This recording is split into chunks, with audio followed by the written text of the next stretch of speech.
Happy Friday, everyone, and welcome to my Friday wrap-up show. I am so excited about today because I have some amazing artists that are going to be joining me today.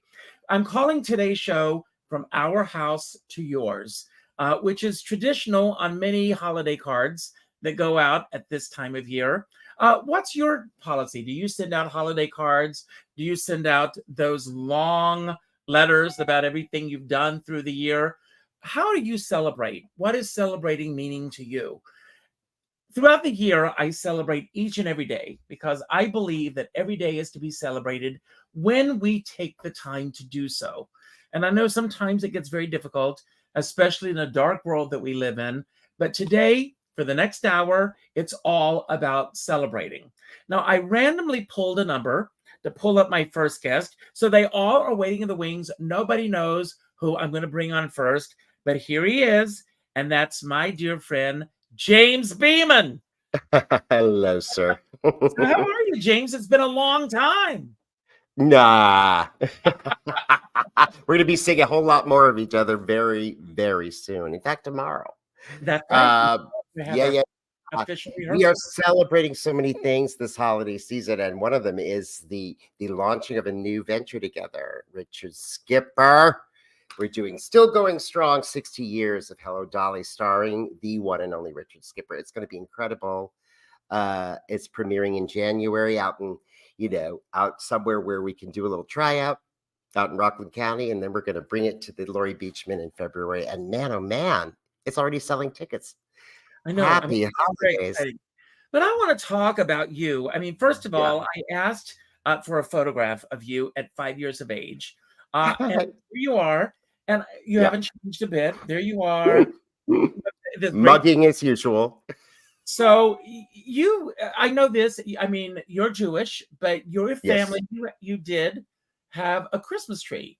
I have Did you? one now. Do you? I know that. Do you celebrate both holidays? And what does this time of year mean to you? Well, my father wasn't Jewish. My mom was the daughter of immigrants from Eastern Europe.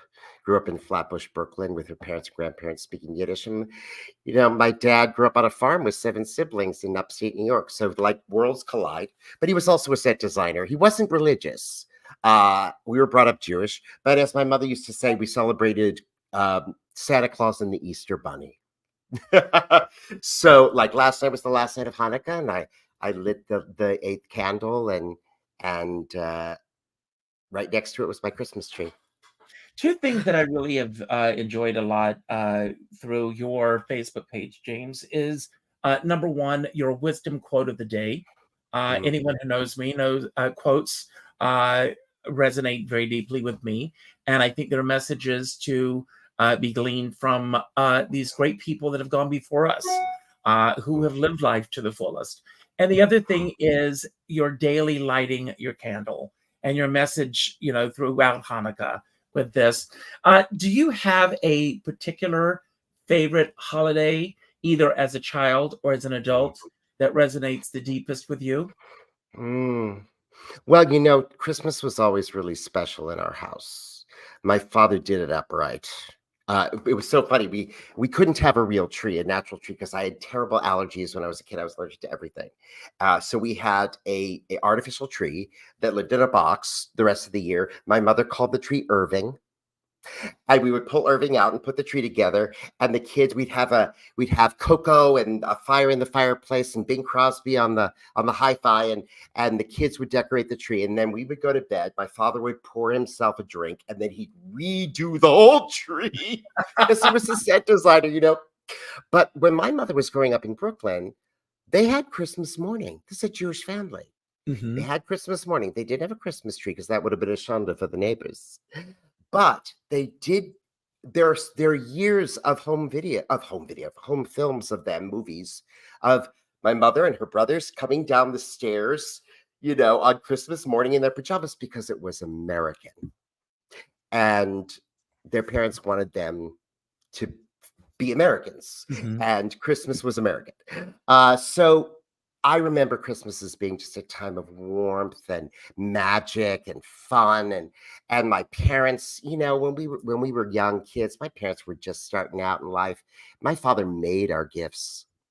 My father made me a toy theater with his own hands, in the basement workshop, in his free time, and I had it for years and years and years. Christmas isn't about things. It's a spirit. It's about coming together. It's about for a little while. I think it was Dickens who said, we treat each other for a little while, with generosity and kindness. And boy, Yesterday, could we use it. Yesterday, I was watching The View, and Whoopi Goldberg said that, one of her favorite things that she remembered as a child was on Christmas Eve, that Walter Cronkite would end the show would say, "For tonight, there's peace in the world." And perhaps, that wasn't always the case. You and I both know that. But just that thought that children could hear someone that everyone looked up to in those days say those words, "For tonight, there's peace in the world." And so when I think of the holidays, it's not about gift giving and any of that. To me, it's about celebrating. I love being with my friends. Kudos to you and Goldie, because a couple of weeks ago, I had the good fortune of being in your Christmas show, and there was so much love in that room. It was palpable. It was incredible. Incredible. And it was the spirit of the cabaret community. We always came out for benefits. I mean, back in the day, we were doing benefits for AIDS. We were doing benefits for people in our community that needed help. And everybody says yes. Boy, we had a lineup a couple of weeks ago, and Goldie DeVere, that was her idea, and she hosted it with the most. And we raised money for St. Jude Children's Research Hospital. Look, it is about giving back this time of year. We all are so fortunate. Yes, and lest people think I'm not a good Jew, I lit a candle every night of Hanukkah, and I posted a picture of it and talked about what it means to be a Jew, and the legacy and the history and my ancestry, and how we mustn't ever forget the past, and we must endure. And that's what the whole spirit of Hanukkah is about. It's about enduring and keeping a faith alive against impossible odds. And Christmas is about the nativity. It's about new beginnings. It's about wonder and sharing, and everybody loves that.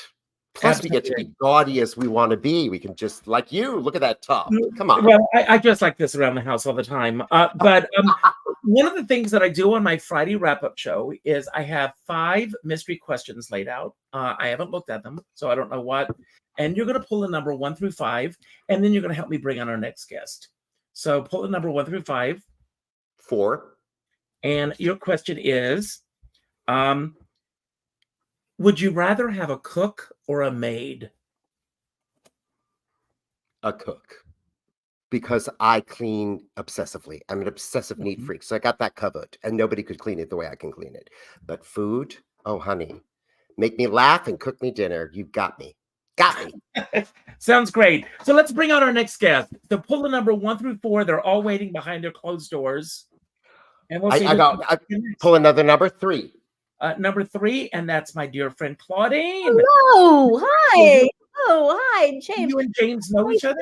No, but it was so great hearing you. We do now. It's great. Yeah. And here is your picture. I love this picture. Look at you. Oh my God. And there you are with your doll. Is that it looks like it was a porcelain doll. Raggy doll. It's kind of like a raggedy doll, if I remember her right. And the bed jacket I'm wearing was a present from my grandmother. And I thought it was really very sophisticated. So I think that's like waking up Christmas morning, because we were allowed to open one present the night before. That was what it was in our home. Is that a tradition that you carry forward with you now, or is there a particular tradition that you continue? Yeah. Well, when my son was little, yeah, for sure.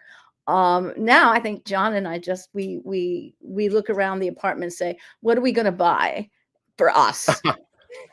And actually this year it might end up being theater tickets. So that's because we can't put anything else in this apartment. But yeah, no, we've always opened something at night. We had I was thinking about your Christmas tree, the artificial tree. We had an artificial tree, and my family was French, and they came here, and they didn't want to be American. That was part of my story. But they had an artificial tree. It was a little one, a little blue tree. Like, who has a blue tree? So but I was always, and that's why I'm sitting in bed there. I always had bronchitis. For some reason, I always had bronchitis, like all winter. So I'd be out of school a lot. And when I was in third grade, this was probably my favorite Christmas. When I was in third grade, I had mentioned to the kids that we had this artificial tree. And there was a class tree. Every class had its own huge Christmas tree. And the kids voted to bring the tree, because I was sick. I was homesick. They voted to bring the tree to my house. And we put it up in my house with like half the class was there. And my mom made cocoa, and she makes these great cookies. And it was that was my favorite Christmas. Oh, that's wonderful. Yeah. So I have to ask you, would you rather have a cook or a maid? A maid. A maid.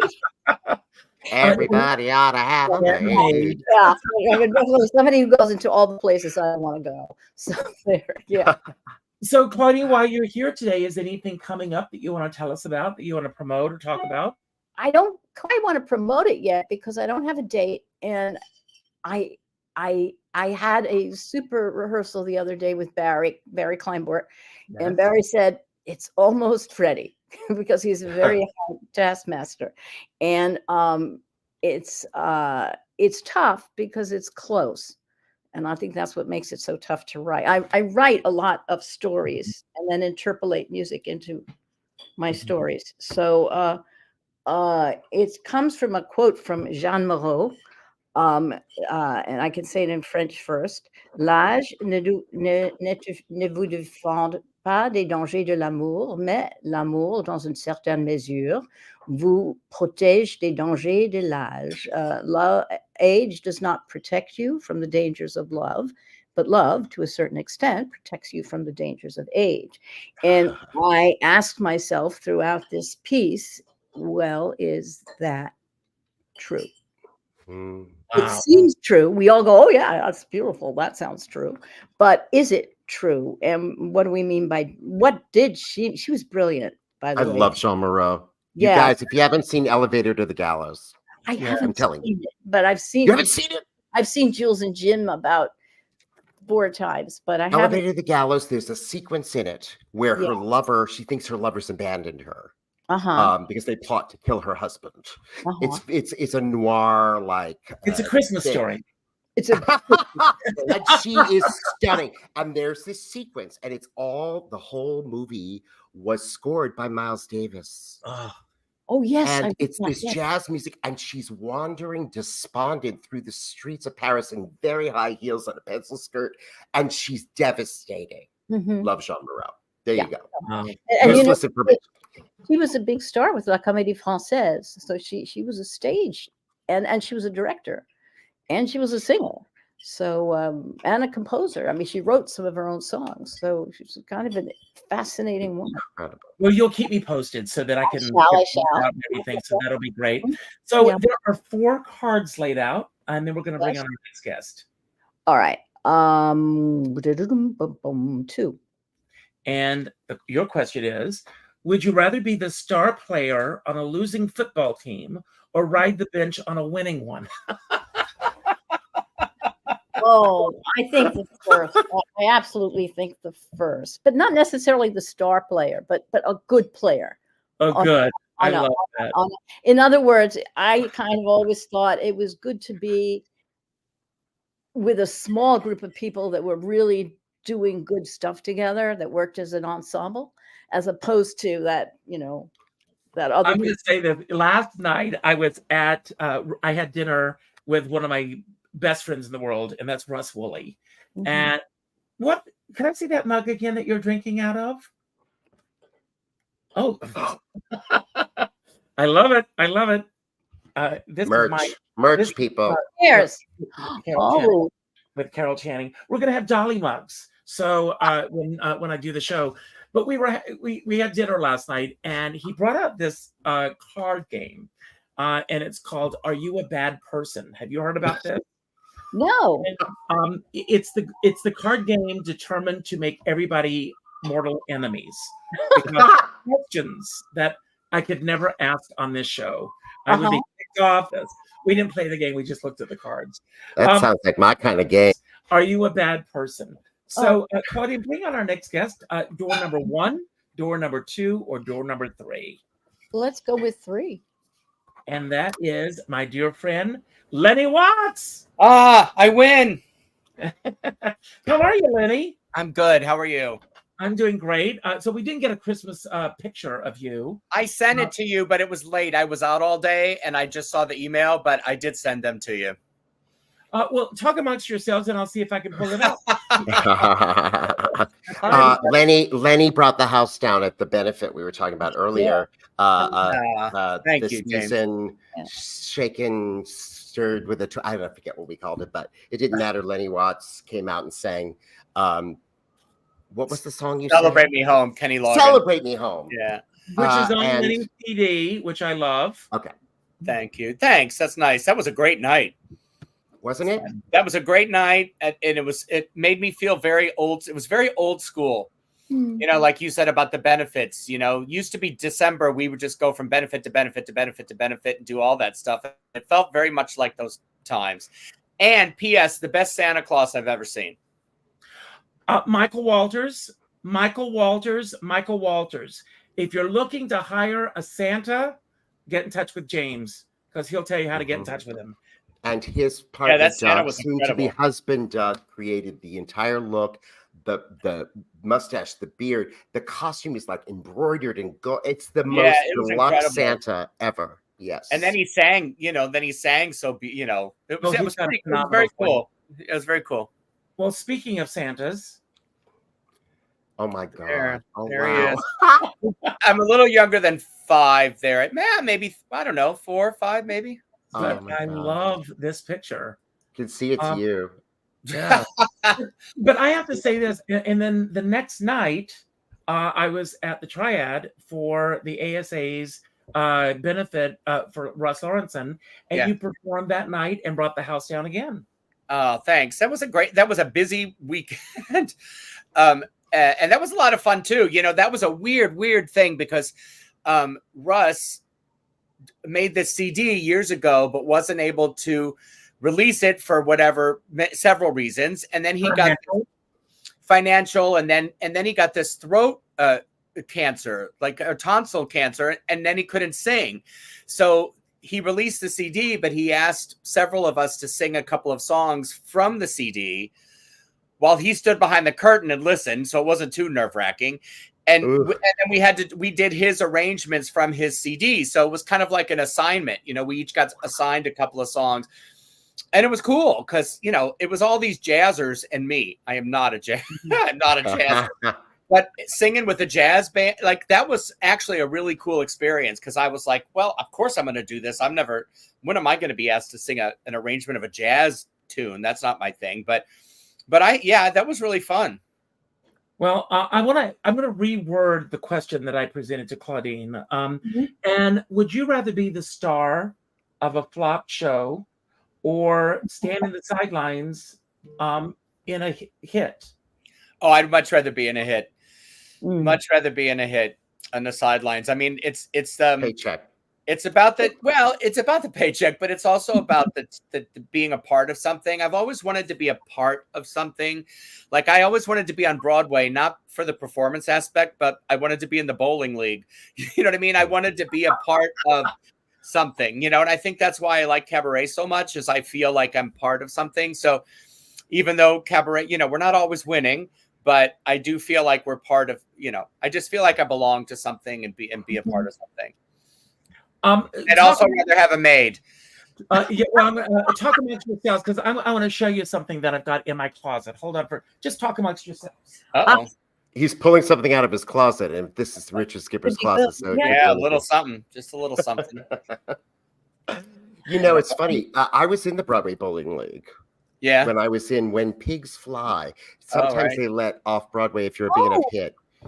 Yeah. Yes, And we played the cast of Grease twice, and Rosie O'Donnell was playing Rizzo in Grease at the time on Broadway, and she was having a very tumultuous relationship with Michelle Blakely, who was playing Patty Simcox. Yeah. And boy, those ladies would duke it out at that bowling alley. I could tell you stories. Yeah, that's funny. So, and then they used to come into Don't Tell Mama after the bowling and have cocktails and continue their Donnybrook. Yeah, it's a passionate relationship. So speaking of these teams, when Hello Dolly was originally on Broadway, a dear friend of mine was in the show. And this is from the original company of Hello Dolly. And this was it's hanging in my closet.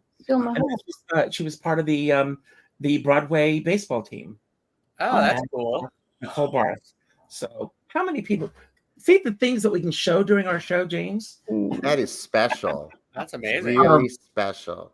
So I'm going to let you pull our next question. There are 3 cards left, and then you're going to bring on our next guest. I believe number 1 is still available. It is.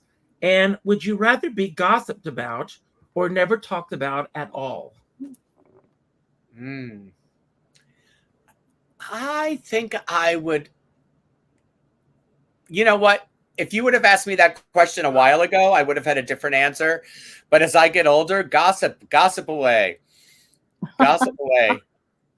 But yeah, there was a time said something like that. The only thing worse than being talked about is not being talked about. Not being talked about. There was a time when I would not have that kind of stuff really bothered me. But now it's like flattery, I wear it as a badge when I hear people saying stuff. It's like it's when I was in high school, I used to start rumors about myself. Oh. I did. In high school. That's cute that you want us to believe that you created your own only in high school. So let's bring on our next guest. 1 or 2? I'll stick with 1. And I am so excited because I am meeting her for the first time. Talk about hats. She wears so many hats. And she comes to me thanks to my dear friend, who I think is in the wings, and that's Ronald Rand.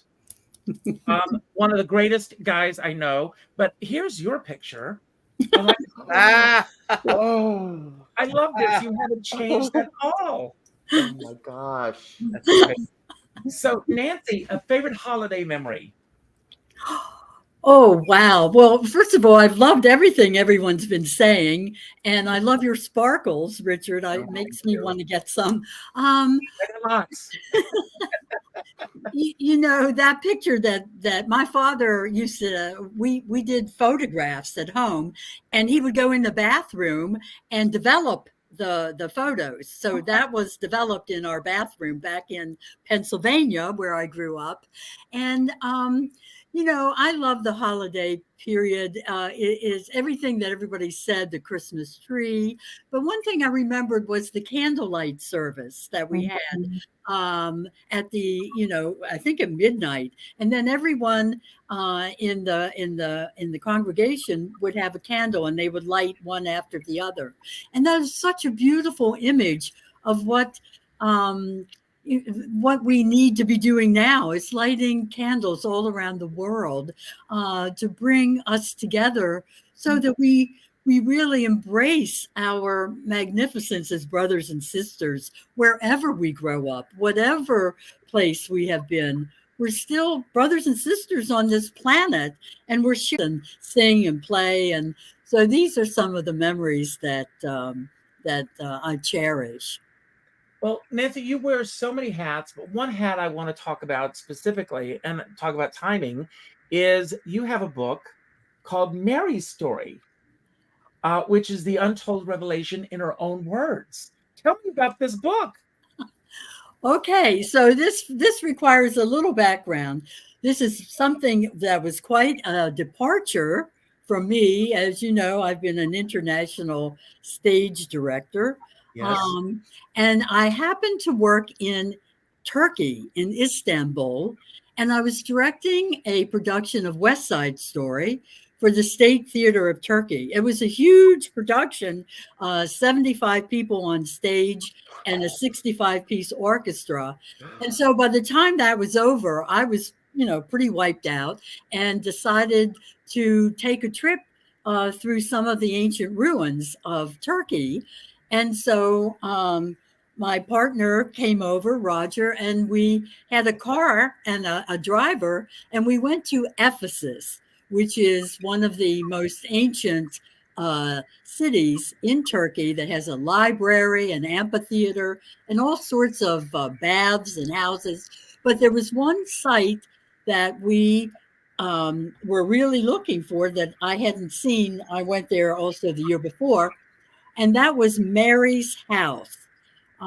Mary, the mother of Jesus, the tradition says that after he was crucified, the Romans were out to murder, bring down family members and followers. So they fled to what is now modern day Turkey. And so outside of Ephesus is a house that has been determined to be Mary's last home. So now we went there. I went there honestly, strictly as a tourist. And so we went into the house. It was very small. And I looked around. It was a stone dwelling. And I thought, wow, it must be difficult to live in something so small and cold. So then I went outside. And as I went out, I suddenly was attracted, and I looked up at the trees, and I could see all of the detail of the leaves, and I felt the wind whispering around me. And I went down an incline and took a glass of water, a drink of water, and then I came back up, and I said to Roger, my partner, I said, I think I'll go in the house again for just a minute. And he said, okay, I'll wait for you in the car. So this time when I went in, it was completely empty. There was no one there. And I sat down and I had an overwhelming experience that's unexplainable. I began to see in full living color, like a film, scenes from what appeared to be the ancient world that seemed to have her involved in it. Mm-hmm. And going one after the other like a jump cut in a film. And at the same time, I was overcome with emotion that was so intense that I thought I was going to throw myself to the floor and cry a million tears. While this was all going on, a voice spoke to me and said, tell my story. And it spoke again, tell my story. And I understood that voice to be Mary's inner soul spirit speaking to me. And, I was in a state at this point, and I think I asked something like, am I supposed to sell my worldly goods and go into the world and preach or do? And it came back, no. It was like laughter. No. Tell my story. So I don't know, somehow or other, I pulled myself together and I got up and I went outside. The first person I saw was the Turkish driver, and our eyes locked, and I could tell that he could tell that I had experienced something inside that house. And so I couldn't speak about this at all for hours afterwards. But then time went by, and we were going to we went on to other parts of Turkey, to Pamukkale, and Konya, where the whirling dervishes reside. And then when we came back to New York, I was overwhelmed with how am I going to tell this story, because I had no idea of what to do. So I could go on, or you can ask. Well, I want to bring our next guest on for a moment, and I want to bring you on and do a whole show about this book, because I just find it to be such a fascinating story, and I want to hear more. But I want to ask you, as I have asked Lenny, would you rather be gossiped about or not talked about at all? Nancy? Oh, I'm sorry. Yeah.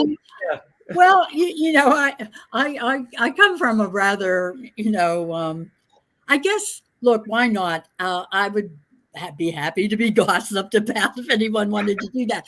But I can tell you that all through the years, everybody tells me their secrets, their gossips, their fears, their concerns. And the reason, I think, as I've thought about it, is because I never tell. I hold it inside. Except for Mary. That maybe is Mary. But she asked for you to tell. She asked you to tell the story. And can I just say one thing that I want to really make clear, because there's been so much about Mary, but Mary's story is her life as a Jewish woman. So that has nothing to do with Catholics or any, it has to do with her story as a Jewish woman and her life and her family at that time. I can't wait to read this book. I just can't. Again, I'm going to ask you, you've directed so many things, but would you rather be as an entertainer on stage, part of a hit show, a flop show, or would you rather be on the sidelines otherwise? Oh, you mean, would I rather be on stage with a hit show or be on the sideline? On stage with a hit show or on the sidelines for a flop show? Oh. I'm sort of torn, actually, because sometimes I think a flop can have a lot, and maybe later on it gets looked at again. I mean, look at Merrily We Roll Along. Yes. That really came so many ideas and productions, and now apparently, I haven't seen it yet, but apparently it's now a major hit. Yes, it took them a while. Yeah. And would you rather have a cook or a maid? Oh, a cook. I definitely would like to have a cook. And I was lucky when I was in Turkey, they gave us a cook, and she made wonderful food and left it on the stove. So after rehearsals of West Side Story, we would dive into that. That's the life. Yeah. Well, there are 2 cards left, so 1 or 2, and then we're going to bring Rob Schneider on. Would you pick card number 1 or card number 2? Oh, me? Number 2. And your question is, well, it's a statement. So I'm going to read the statement. Make a stand for a cause or an individual who is being wronged. So now this is your platform. You get a chance to make a statement about someone or something that you feel is currently being wronged. Well, I would say families around the world, the suffering, the war, the greedy land grabs, all the terrible things that are breaking families apart, grandmother, grandfather, the babies, the children. We have to bring our families back together and love them all around the world. We are brothers and sisters. We are one family. We share the household, which is this planet, the oceans, the waters, the wildlife, the sacred lands. We're sharing this. Without water, we're not going to live past a couple of days. And we must understand the interconnection of all life, of all things on the planet. And every physicist, because I also study quantum physics, every physicist will tell us around the world, universally, that all life, you and me and everything on this planet, was made from the elements of exploding stars. So we are made of the elements of exploding stars. You and me. Nancy, I am so glad that you confirmed what I have believed for years. I am an exploding star. Honey, I've always said the way I'm going to go, I'm going to spontaneously combust in the middle of a number on stage. Just gonna poof. Well, speaking of exploding stars, this man wears some. You're on. Ah, Hello. Thank you for being an so exploding star. My God. Yes. Follow me around, Richard, please. Yes. You wear so many hats.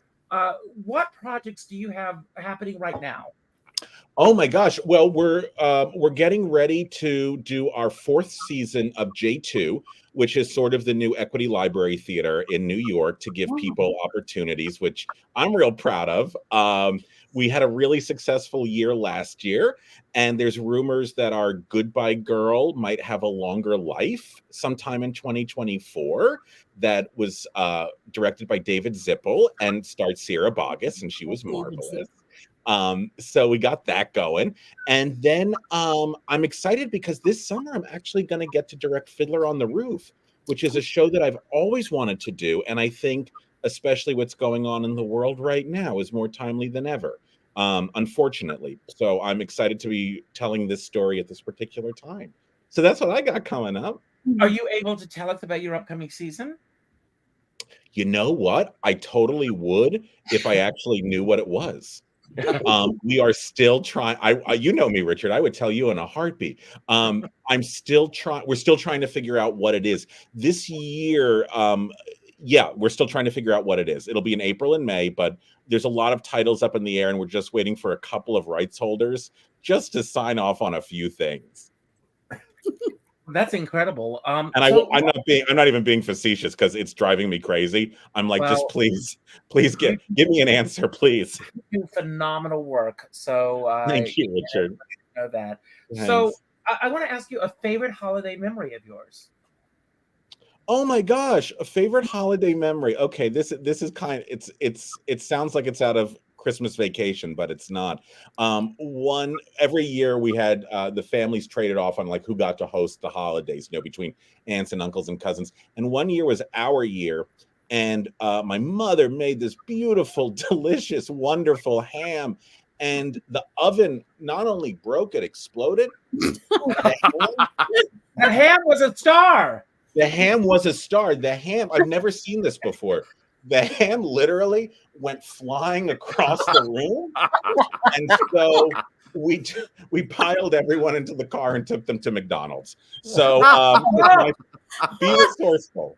Be resourceful. That's my favorite Christmas memory. Yeah. Oh my God. I love it. So I'm going to ask you the same questions. Now you get a chance to make a stand for a cause or an individual that you feel is being wronged currently.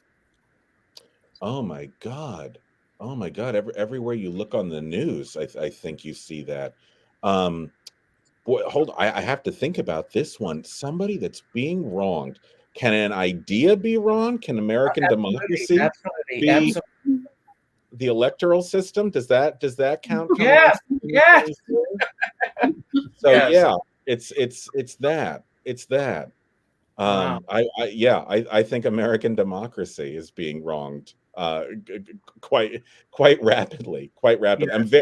I'm very scared but optimistic for 2024. Well, I have to ask, did all of you see the Senate hearings yesterday about whole milk in school? No. They spent hours talking about whether or not kids should have whole milk in school as opposed to skim or 1 or 2%. I love that. Yeah. Yes. Yeah. Crazy. What was the decision to doing that? Whole milk is going to be in schools again.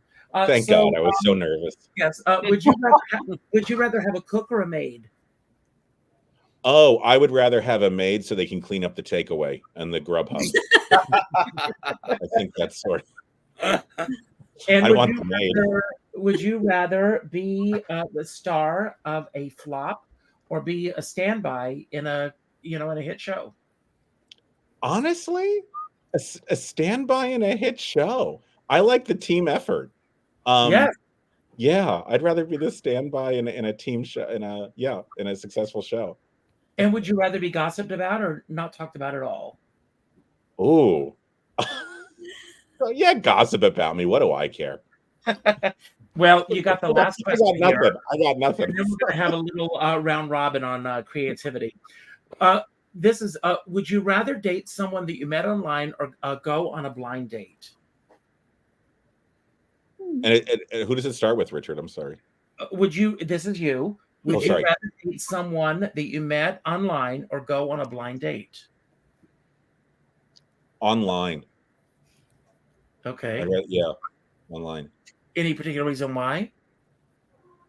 At least I have some familiarity of their communication skills. The worst is when you go on a blind date and for me, there's just like, there's no rhythm, there's no chemistry, there's no nothing. At least online, you get like a little coming attraction of what it might be. Wow. Okay. So how about you? Oh, sorry. Me, I happily. Danny and I have been together going on 35 years. Oh my, mazel tov to both of you. I remember years ago, and maybe all of you will be able to relate to. I don't know, but years ago, Danny and I were in the Hamptons, and we got there rather late at night. And we're not bar guys. We don't go to bars and we don't hang out. But we arrived in the Hamptons. It was late at night, and nothing was open except for this roadside bar. So we go to the bar, and we happened to be there when last call was called. And if any of you, I used to work at Marie's Crisis. If any of you know what it's like to be in a bar when last call is called, and people are looking to hook up, and I've seen it, and I've seen people hook up with each other that had never even looked at each other. But I remember, and we're going back, this has to be at least 20 years ago or more. And I said to Danny, I hope to God that I never have to go through the dating ritual or any of that ever again. Because I can't even imagine in today's world what that scene is like. Oh, yeah. Yeah. I can't afford to date. Yeah. And I would never date somebody significantly younger than me because they expect you to pay for everything. And they don't get your references. I couldn't date anybody who doesn't get my references. I heard someone say yesterday that she dated a feminist, and he insisted that she pay for everything. Oh. So anyway, I read a lot of books on creativity, and one of my favorite writers is Julia Cameron, The Artist's Way.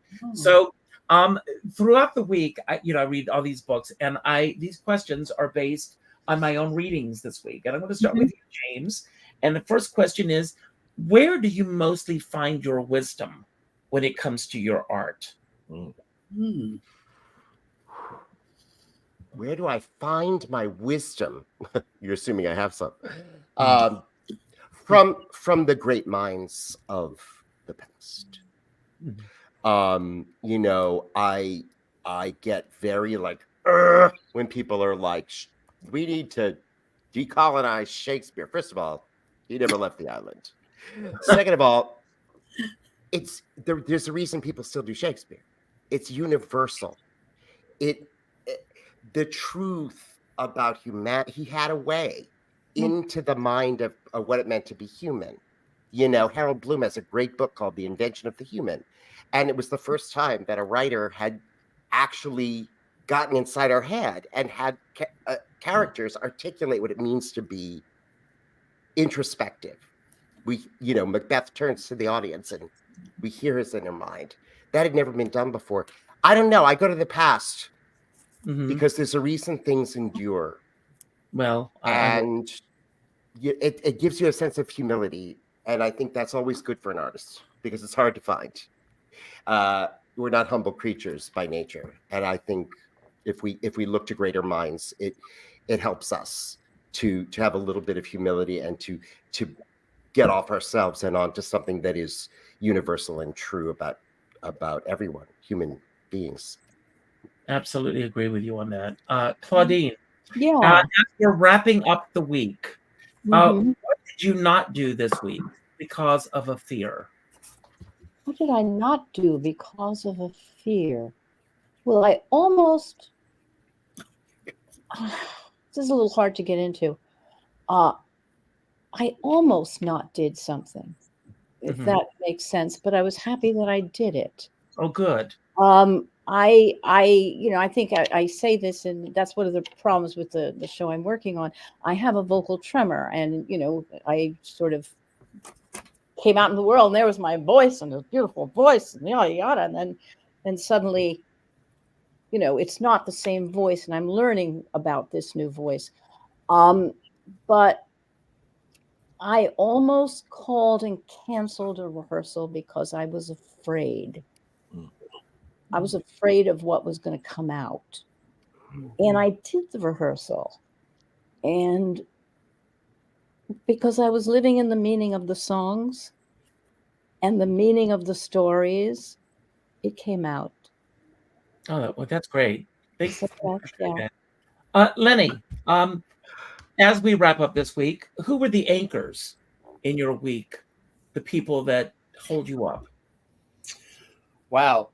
Well, this particular week, we just did our Signasium fundraiser. Signasium is my nonprofit singing school, and we just did our big gala fundraiser that I could not have done without the people on the board and the people that helped and all the people that came and supported. And we had a packed house, and it was really interesting. I think about giving all this up daily. I just don't. I either want to go sell turkey legs at Disney World or be a greeter at a Walmart in St. Louis. And that is daily. Those two thoughts go through my head. And being at this fundraiser, and I wish I was kidding, but boy, but this fundraiser, people got up and said some of the most amazing things that really, they were saying nice things about what they were claiming that I do for them. But in reality, they were really lifting me up and keeping me supported so that I can keep doing what we're doing. So I would say that that group of people in that room were pretty much the anchors for this week, for sure. Wow, that's great.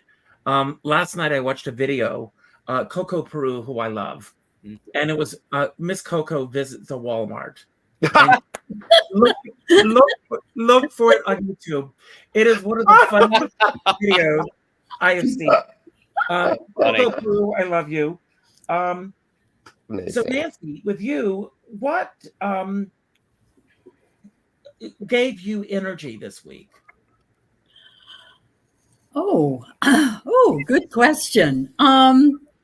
This may sound, many people say this, but I have 2 orange kitty cats in my apartment, and they were born on Valentine's Day, and they Aquarians. and they came from a friend of mine from Ukraine, who's a violinist, and she knew my older cat had passed away last Christmas, and she said, "Oh, I know just what you need." And so she sent me out, and a woman who had recently come from Ukraine, fled the terrible horrors there, and an orange cat came into her house, and it wouldn't leave. And of course, it turned out to have 4 orange kittens. And so So we went out there, and it was by the ocean in New Jersey, and we picked 2. They're brothers, and I found out something. I don't know if you know this, but 90% of orange cats are male. 90%. Yes, I learned this fact. Anyway, so we have 2 brothers, and we named one Valentine because they were born on Valentine's Day. And we named the other one Sunflower because that's the national flower of Ukraine. Wow, yes. And so, these cats get crazy in the morning. They start running and jumping, and I have to play cat dancer with them. And they keep me grounded and in touch with Mother Nature, with just the innocence and the beauty and the joy of having an animal, a pet. And then I have to acknowledge my dear friend Ronald Rand. Come on, Ronald. Yes, who's Yes, sitting here right now and who made it possible for me to be on your show. I He's love him. such a dear friend. He's been such a mentor to me in the Mary book. And I'm so thankful for friends like that. And of course, I want to give a shout out to Ron. He has two incredible books. One on creativity, which is one of my. It's a Bible for me, and the other book is Solo Transformation. Anyone who does solo work, read this book. He is the absolute best. So, Rob, what was the biggest mind change that you had this week? Oh, I can't control everything, and as a director, that's very hard for me. And I'm learning to lean into that in my personal life as well as my creative life. Wow, That was the biggest mind change. Well, first of all, I want to thank you all. I wish you all a happy holidays. And I want to thank you all for saying yes to me. I also want to thank everybody who's watching today. I know that I can speak for James and Claudine and Lenny and Nancy and Rob. When you show up, we don't take it lightly. So the fact that you all showed up to spend an hour with us, thank you, thank you, thank you. I'm going to give each of you a chance to have your final word today. It could be about anything that we spoke about that you want to build upon, anything that we didn't talk about that you wish we had, or just any final message you want to leave everyone with today. I will start, and then I will pick the next person. And as each of you finishes, you'll pick the next person until the last person is standing. And when you say goodbye, I will end the show. So you don't have to worry about, how do I get out of here? So, I have done almost 400 shows this year, virtually. And counting this, I've interviewed so many different people. Many of you are watching, so I appreciate that. And I have the same message at the end of every show. And my hope is that it's not just lip service, that all of you will take into account what I have to say, because I think it's important. I end every show by telling everyone to go out and do something nice for somebody else without expecting anything in return. Go to your Facebook friends list, and the third name that pops up, reach out with a phone call. Not an email message, not a text message, not a private inbox message, a phone call. And let that person know the impact that they've made on your life. And by doing so, you're going to make an impact on their lives. I had Joanna Gleason on the show, and she talks about what she calls the Sunday night syndrome, which statistics have shown is the loneliest night of the week for a lot of people. People are anxious about the week ahead or the week they just had. And a lot of people are lonely on a Sunday night. So if you don't want to pick up the phone and call someone today, find someone to call on Sunday night just to see how they're doing. It's important that we all take the time to do that. And I have a dear friend, Sean Moniger, and he says, we're all in the same storm, but we're in different sized boats. And I always say, I don't know what size boat you're on, as long as you have a skipper by your side. And with that, I'm going to leave the screen, and Lenny, I'm going to turn it over to you, and then you'll pick the next person. Thank you all for being here. Thanks, Richard. Well, I'm going to piggyback on what Richard said, and something that I've been trying to do and hope that other people do it is go out of your way for someone without letting them know that you're going out of your way for them. I think a lot of people do things for people, but there's always some sort of a caveat or some sort of a, well, I'm doing this, but it's really not what I do, or this is it. I just feel like go out of your way for somebody, and don't let them know that it's actually out of your way. And, it makes you feel good in the long run. And then you don't even realize when it's done that you've actually gone out of your way. It just becomes the way. So that's it. Happy holidays. And I'm going to pick Claudine. I had that feeling. I think in listening to everybody tonight, I think that's my message is just listen. I think we're not. It's just been wonderful to hear other people's stories. I think we grow alive when we hear everyone's story. We have. I mean, there's not a story that's new in the world.